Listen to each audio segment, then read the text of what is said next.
আগামী ৫ সেপ্টেম্বর রোববার পূর্ব লন্ডনের স্টেপনি গ্রিন ফুটবল মাঠে দুপুর ১টা থেকে অনুষ্ঠিত হবে লন্ডন বাংলা প্রেস ক্লাবের ফুটবল টুর্নামেন্ট ২০২৫। টুর্নামেন্টকে সামনে রেখে বিলেতের বাংলা মিডিয়ার সাংবাদিকদের মধ্যে উৎসবের আমেজ বিরাজ করছে। এ উপলক্ষে ২৬ সেপ্টেম্বর শুক্রবার সন্ধ্যায় লন্ডন বাংলা প্রেস ক্লাব হলে এক সংবাদ সম্মেলনের আয়োজন করা হয়। ক্লাবের জেনারেল সেক্রেটারি তাইসির মাহমুদ এর সঞ্চালনায় এবং প্রেসিডেন্ট মোহাম্মদ জুবায়েরের সভাপতিত্বে সংবাদ সম্মেলনে ফুটবল টুর্নামেন্টের বিস্তারিত তথ্যাদি তুলে ধরেন treasurer Saleh Ahmed, event secretary Rupi আমিন।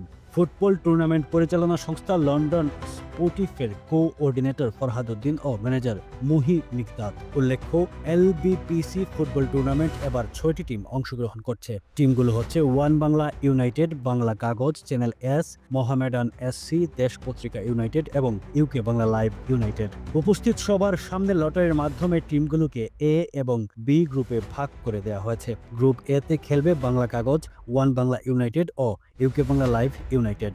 গ্রুপ বি তে খেলবে Desh Patrika united, channel S ও মোহামেডান এসসি।